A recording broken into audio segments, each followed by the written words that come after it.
I'm not the bride, I'm the bride's friend. I'm not the bride, I'm the bride's bestie.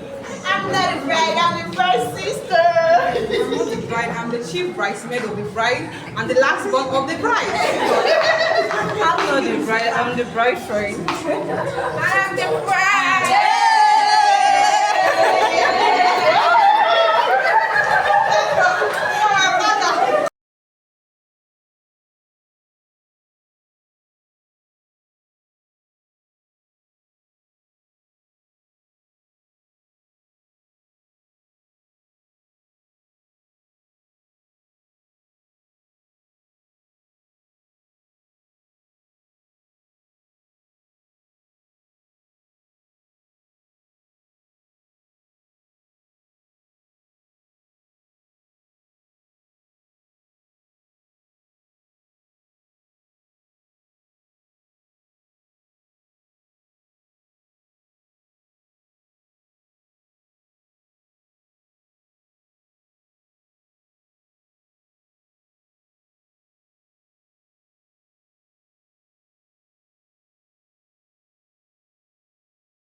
I'm not the bride, I'm the bride's friend. I'm not the bride, I'm the bride's bestie. I'm not the bride, I'm the bride's sister. I'm not the bride, I'm the chief bridesmaid of the bride and the last born of the bride. I'm not the bride, I'm the bride friend. I'm the bride.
Did you know that achieving inner peace is a personal and unique journey?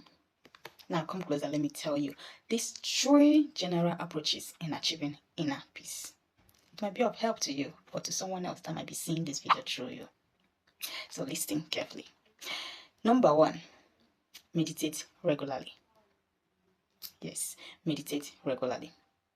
Regular meditation encourages a clear mind and a calm spirit, allowing you to disconnect from the worldly concerns and focuses your mind on your inner self. Okay? Number two is maintaining physical health. Yes, maintain physical health. In maintaining physical health, you have to observe your rest and sleep. Yes, observe, rest and sleep. Maintain a good and proper exercise. Eat a healthy diet. Okay? Eat a healthy diet. It will be of a good advantage for you to maintain your inner peace. Number three, spend time in nature. Spend time in nature. Whether it's taking a walk in the park, or stargazing, or listening to the ocean, or walking around in your environment, Just spend time in nature. Spend time in nature. Doing that and all this will effectively improve and encourage your inner peace. So let's take all these actions and more in seeing that we maintain our inner peace. I love you guys. Follow for more. Like, share, and comment. Au revoir.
And this type of pouch now.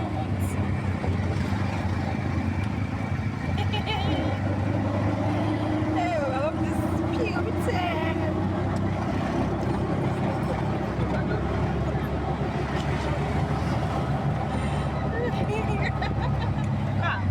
But this one, I want to touch my mouth. Now you two they laugh. Why you laugh too much?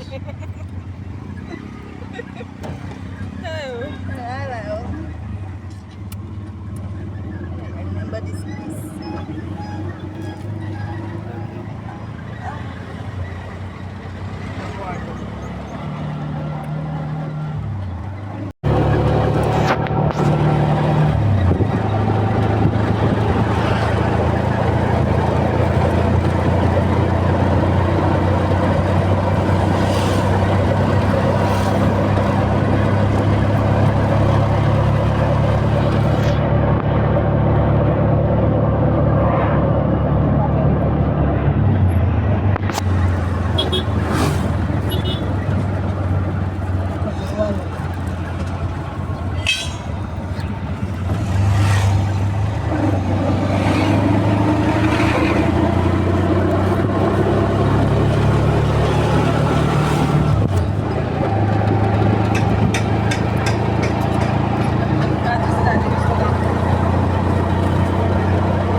Hello, let's talk about ulcer. Ulcer simply means wound, okay? A wound or a sore, and it develops on the lining of the digestive tracts. All right, it can also develop on the skin. Okay, you can find it on the skin. When it occurs on the lining of these digestive tracts, like the stomach, the esophagus, or the small intestine, it is generally referred to as the peptic ulcer. All right, so there are different types of this ulcer. There are different types of ulcers, and I'm going to mention them here now. Okay, so number one, we have the gastric ulcer. The gastric ulcer is known as the stomach ulcer. Yes, it's called gastric ulcer when it occurs on the stomach. Okay, so number two is duodenal ulcer.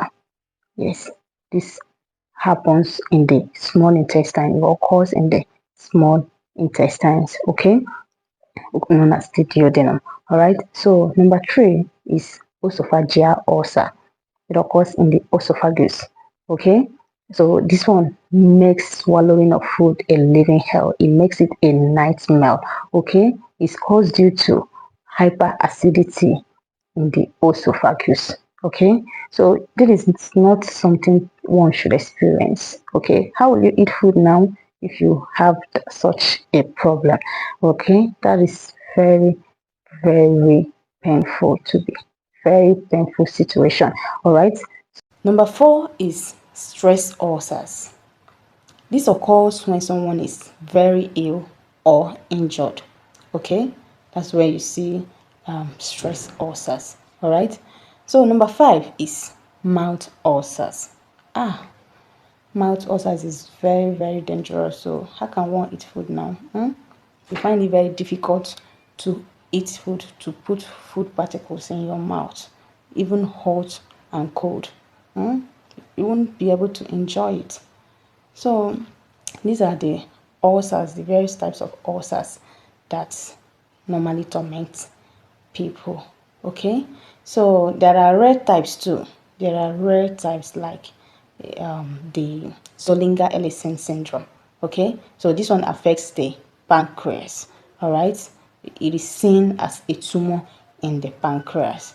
All right, so ulcer is not a good thing at all. It is not a good thing. So we must know all these and know the things to do to prevent it. Prevention is always better than cure. All right, stay tuned and stay connected for more. I hope this was able to help someone.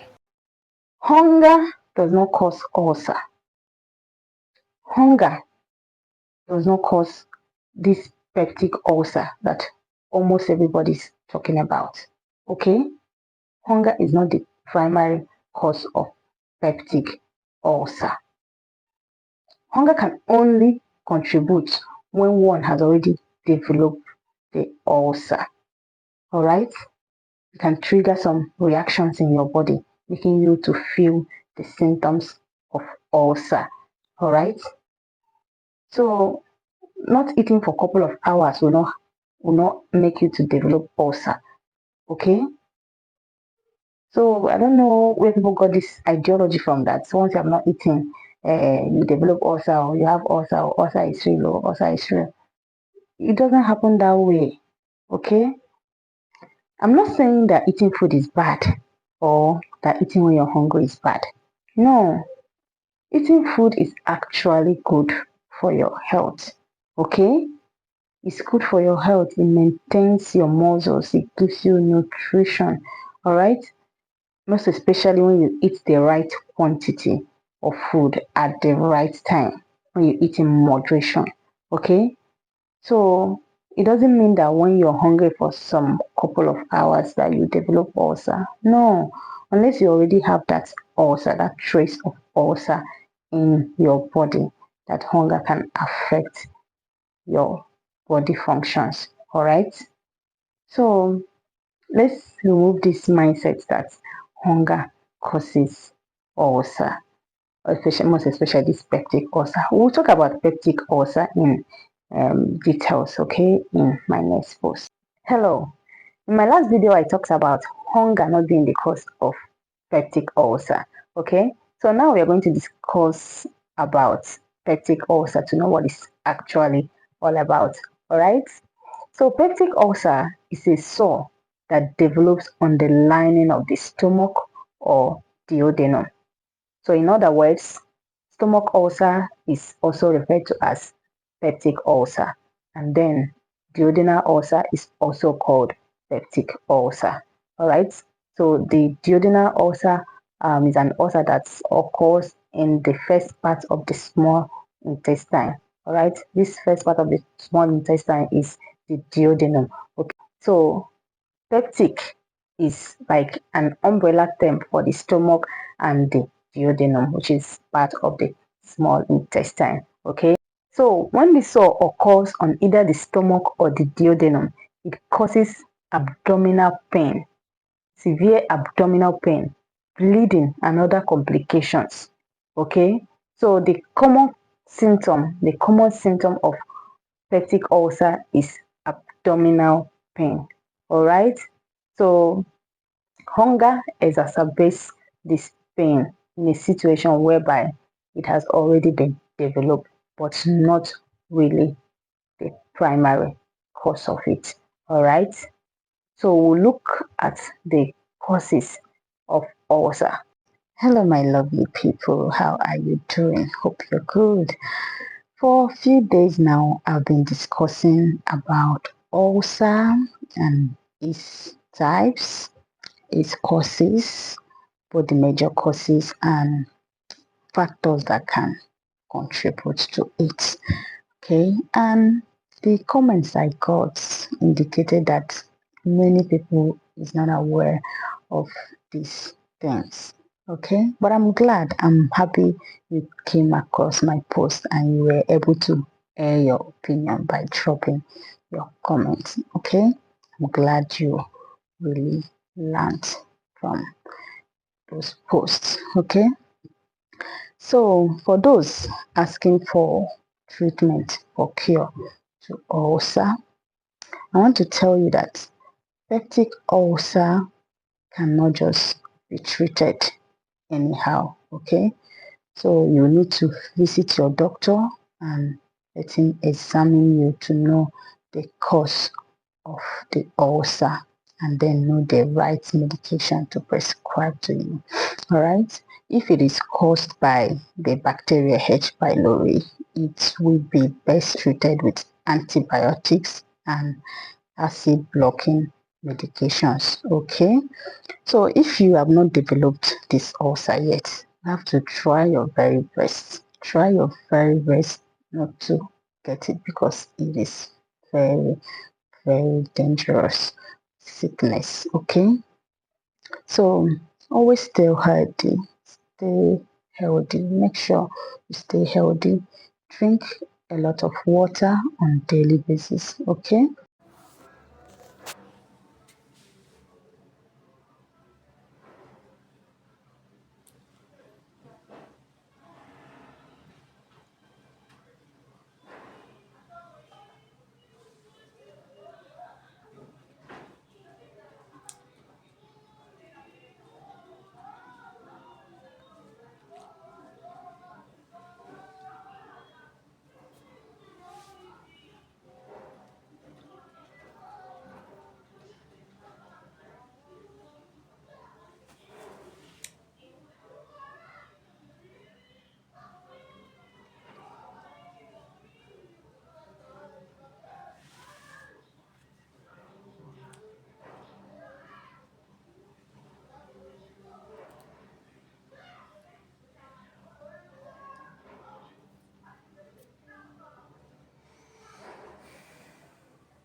Blood pressure is a very vital health indicator.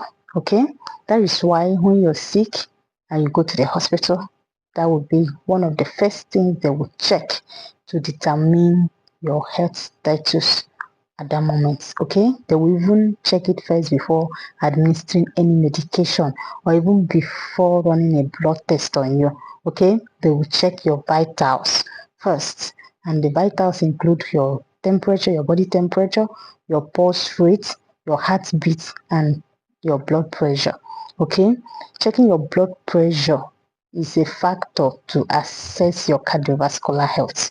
All right, so they will first of all check these things. Is you see how necessary and how important it is. All right, to know the value of your blood pressure. So there are two distinct factors, two distinct numbers, okay, to assess your blood pressure, which is the diastolic blood pressure and the systolic blood pressure. All right, your diastolic blood pressure is usually lower in number than the systolic blood pressure. Okay, the systolic blood pressure is always high in number. We'll talk about this diastolic and systolic blood pressure in my next post, and then even talk about how to calculate it, the actual value that you will get to know when your blood pressure is normal. All right, so always stay connected. Knowing your diastolic and systolic blood pressure is very, very necessary, very important in monitoring your health status. Okay, now what is this diastolic and systolic blood pressure all about?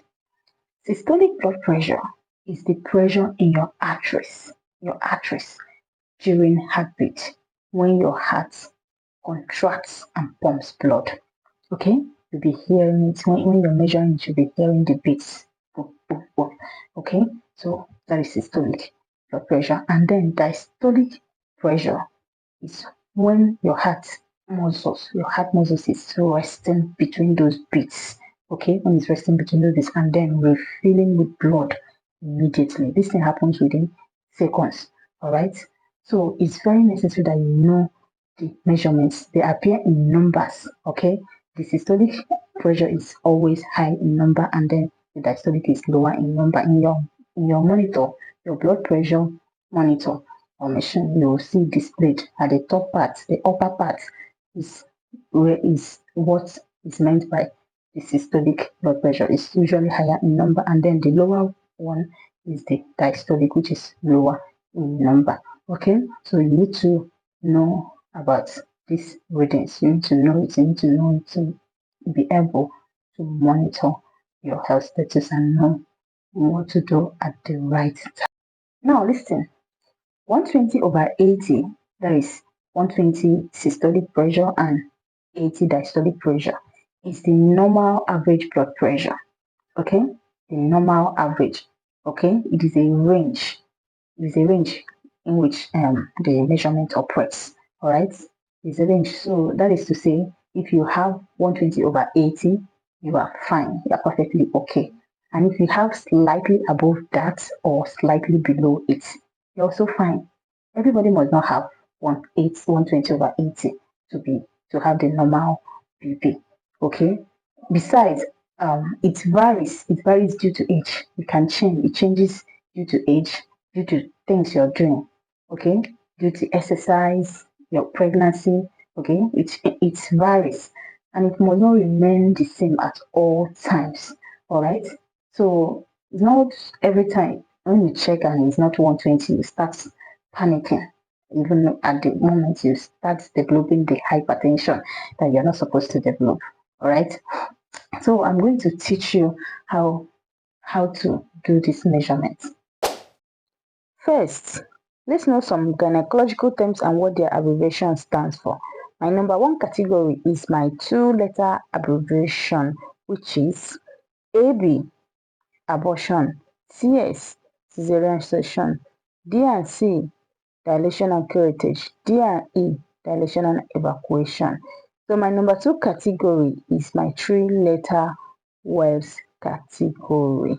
Okay, my 3-letter words category is AFI, amniotic fluid index; AMA, advanced maternal age; AFP, alpha fetoprotein; AUB, abnormal uterine bleeding; BCP, birth control pills; BPD, biparental diameter; BPP, by physical profile; BTL, bilateral tuber ligation.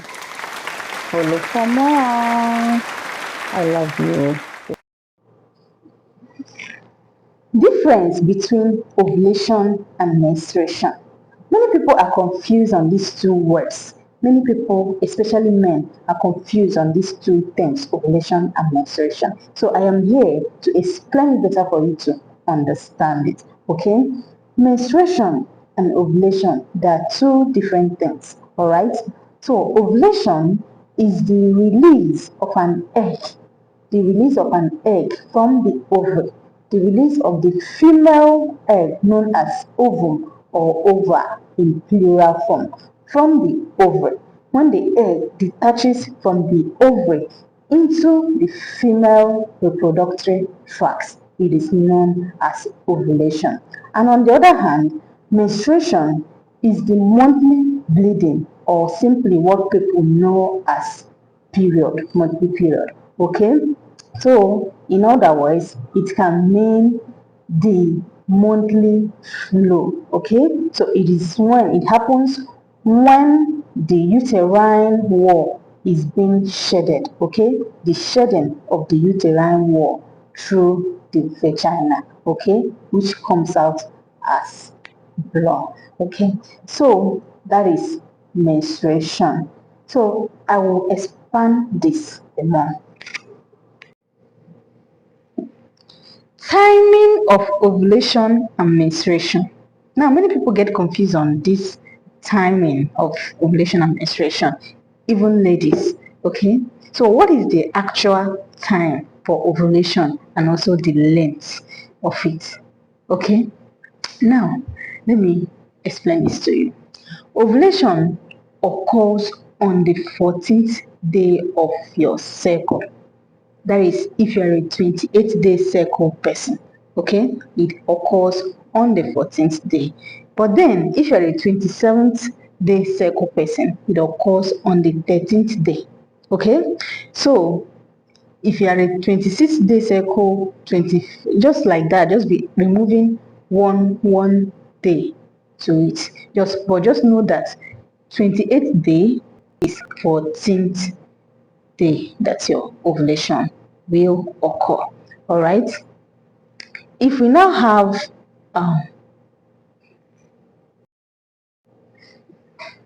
timing of ovulation and menstruation, I'll talk about the ovulation, and in my next post I'll talk about the menstruation. Okay, many people get confused on this timing of ovulation.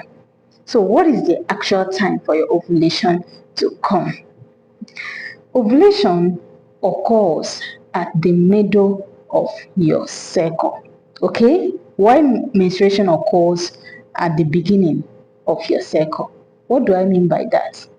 Ovulation occurring at the middle of your cycle means that a 28-day cycle person, her ovulation occurs on the 14th day of her cycle. That is, the 28 days cycle lady, cycle individual, cycle woman, because we have 21 days to 35 days range of cycle depending on the individual. So it varies from woman to woman. So a 28-day cycle person, her ovulation will occur on the 14th day of her cycle.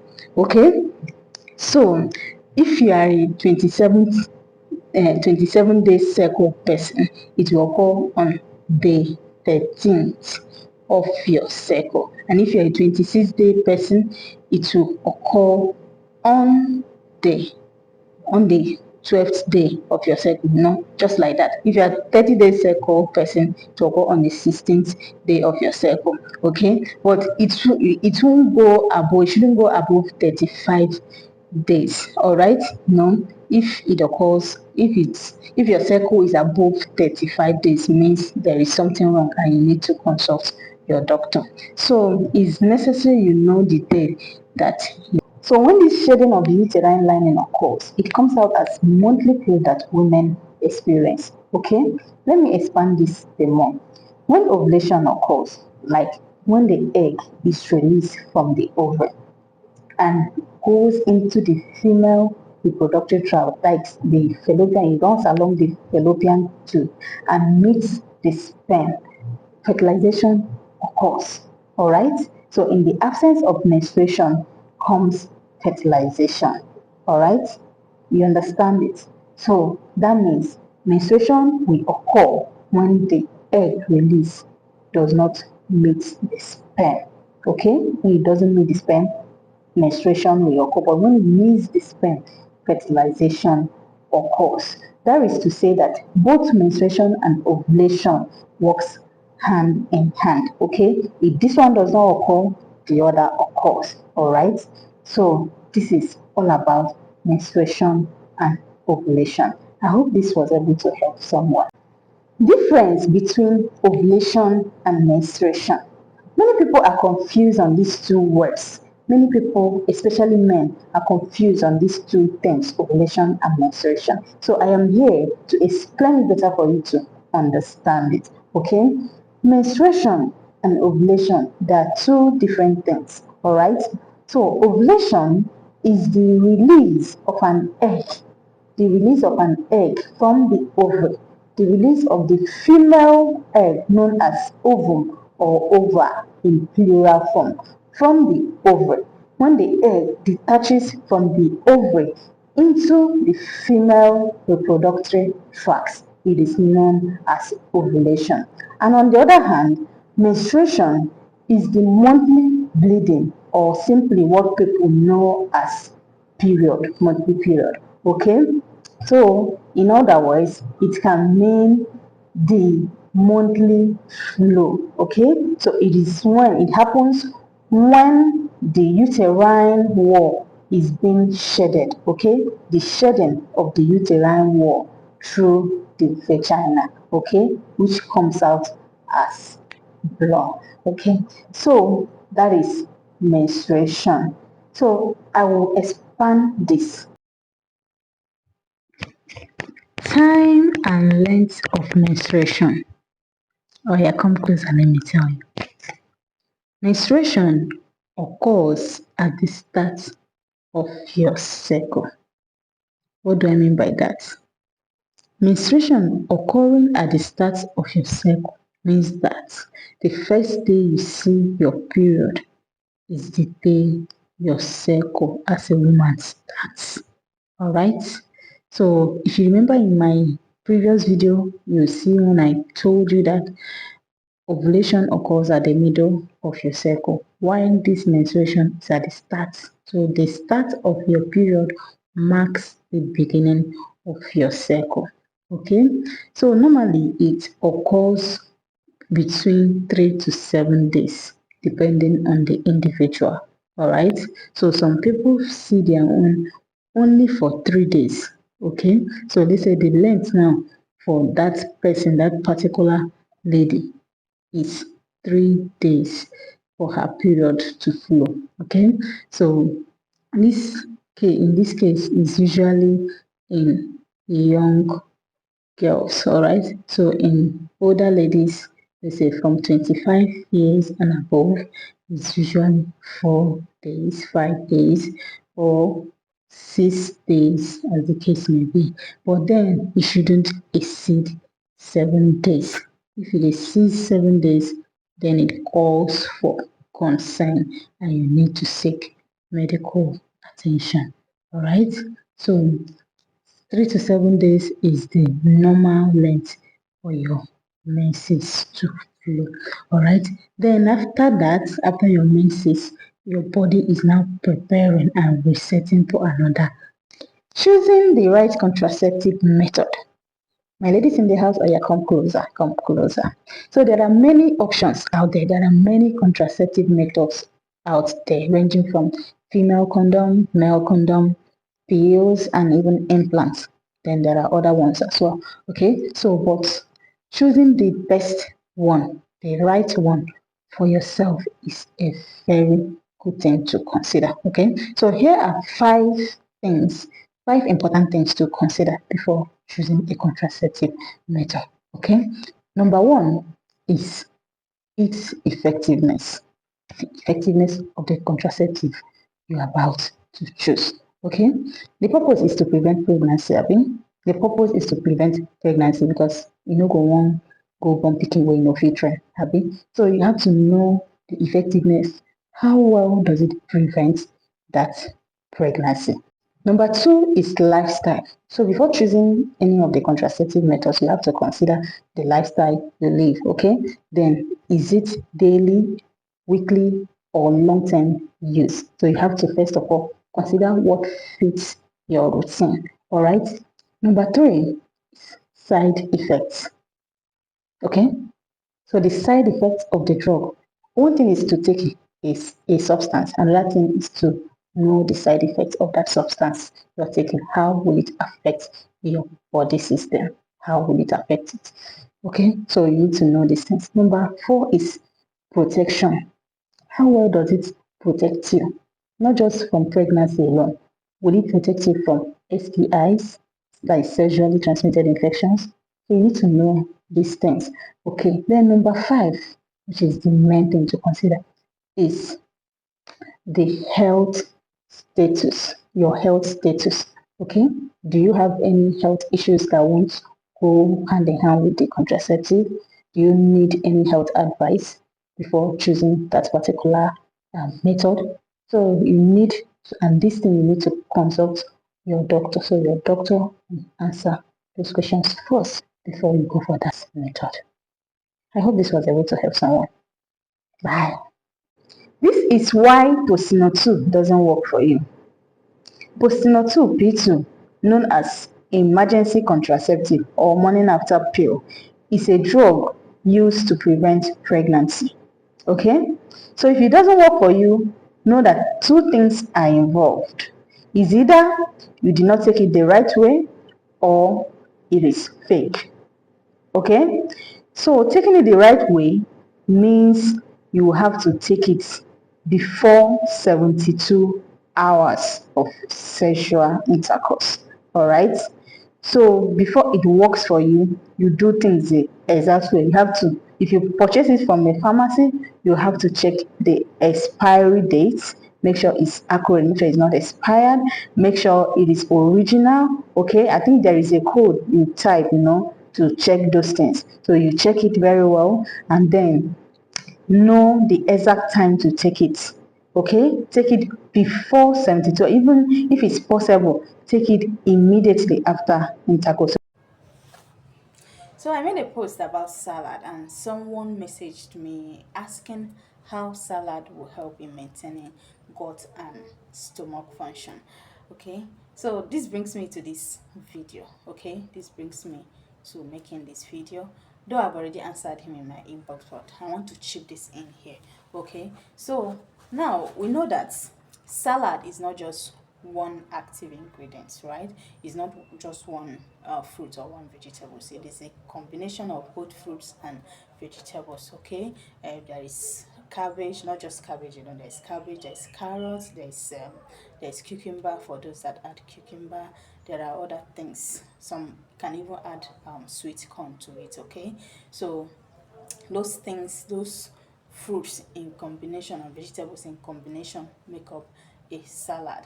Now those vegetables and fruits are high in fiber, vitamins, and antioxidants. Okay, so those antioxidants helps in maintaining the skin health. It helps in maintaining the skin health, and it also contains, and salad in general also contains what we call polyphenols, and those polyphenols helps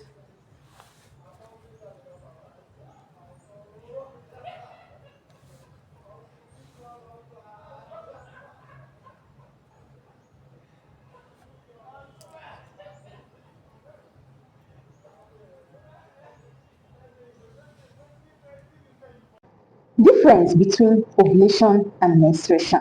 Many people are confused on these two words. Many people, especially men, are confused on these two things, ovulation and menstruation. So I am here to explain it better for you to understand it. Okay? Menstruation and ovulation, they are two different things. All right? So ovulation is the release of an egg, from the ovary, the release of the female egg known as ovum or ova in plural form from the ovary. When the egg detaches from the ovary into the female reproductive tract, it is known as ovulation. And on the other hand, menstruation is the monthly bleeding, or simply what people know as monthly period. Okay, so in other words, it can mean the monthly flow. Okay, so it happens when the uterine wall is being shedded. Okay, the shedding of the uterine wall through the vagina. Okay, which comes out as blood. Okay, so that is menstruation. So I will expand this. So when this shedding of the uterine lining occurs, it comes out as monthly period that women experience. Okay, let me expand this the more. When ovulation occurs, like when the egg is released from the ovary and goes into the female reproductive tract, like the fallopian, it runs along the fallopian tube and meets the sperm, fertilization occurs. All right. So in the absence of menstruation comes fertilization. All right. You understand it? So that means menstruation will occur when the egg release does not meet the sperm. Okay. When it doesn't meet the sperm, menstruation will occur. But when it meets the sperm, fertilization occurs. That is to say that both menstruation and ovulation works hand in hand. Okay. If this one does not occur, the other occurs. All right. So this is all about menstruation and ovulation. I hope this was able to help someone. This is why Postino 2 doesn't work for you. Postino 2 P2, known as emergency contraceptive or morning after pill, is a drug used to prevent pregnancy. Okay? So if it doesn't work for you, know that two things are involved. It's either you did not take it the right way or it is fake. Okay, so taking it the right way means you have to take it before 72 hours of sexual intercourse. All right, so before it works for you, you do things the exact way. You have to, if you purchase it from a pharmacy, you have to check the expiry dates. Make sure it's accurate, make sure it's not expired, make sure it is original. Okay, I think there is a code you type, to check those things. So you check it very well and then know the exact time to take it. Okay, take it before 72, even if it's possible, take it immediately after intercourse so that it will block some sperms that is going to meet up with the egg. All right, so you won't have unwanted pregnancy. Okay, I know that so many people are trying to control, even married women, married couples that are trying to limit the number of children they give birth to because of the country's present recession. All right, so and even married people do it, not only singles. So you make sure you take it the right way to make sure it is effective and it works for you, if at all you are not in any family planning method. All right, so you can also use this and take it, and not regularly. This thing you can take it just once in a month so that it won't alter your menstrual cycle. Okay, once in a month is like 5 important drugs you should always have in your homes in case of emergency. These drugs I'm going to mention, you need to always have them in your homes, especially if you're a family person. You understand what I mean? Especially when you have kids. All right? So, number 1 is paracetamol. Yes, you always need to have paracetamol in your home. Sometimes the kids can develop fever and headache, especially at night. So if you have paracetamol, you can give to that child and subdue that headache. All right, so that's in the morning you can take a necessary action by seeking medical attention. All right, so number 2 is Imogene or ORS. So this drug contains loperamide. Okay, and this loperamide works to help restore your body's natural rhythm then in order for you to treat diarrhea. So you need to have this ORS in your homes because of purging and also body changes. All right, some body reactions. So when you notice some body reactions and purging, and in the absence of any medical health practitioner, you can take Imodium as an emergency drug. All right, and what's the first aid? Number three is loratadine. This is an antihistamine that treats symptoms such as allergies, cold, sneezing, watery eyes, and all the likes. Okay, so when you have it in your home, so you can give it to your child or that sick person, okay, as an emergency treatment. Okay, so always have this in your home. So number four is Andrew liver salt. Where are these people that takes Andrew liver salt as as a contraceptive or prevention of pregnancy?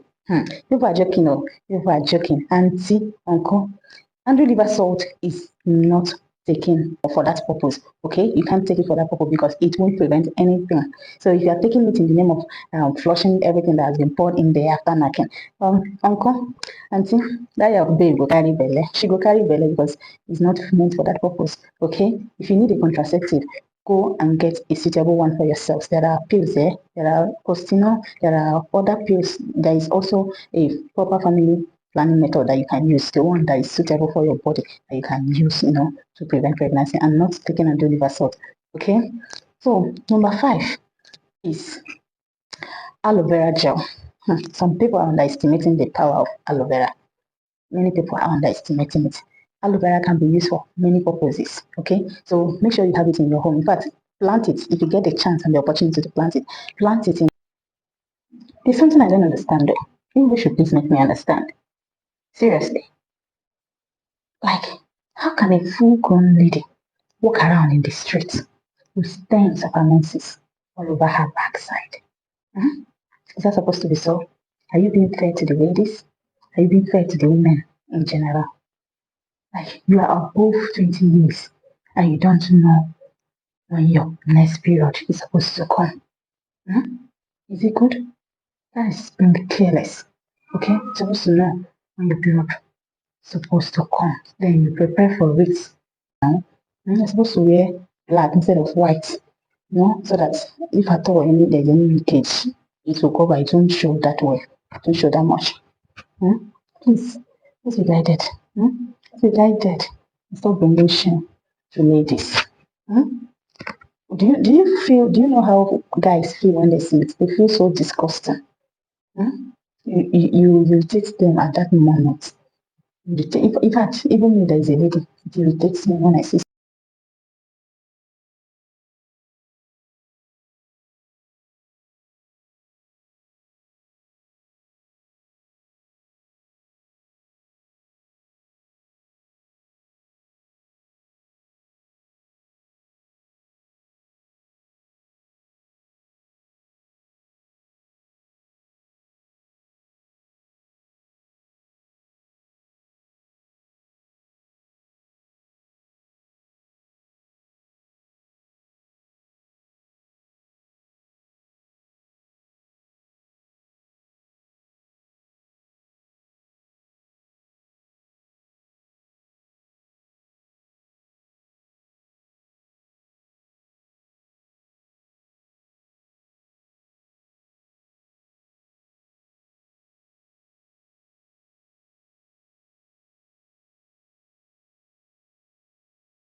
Yeah, waiting for him. Yeah,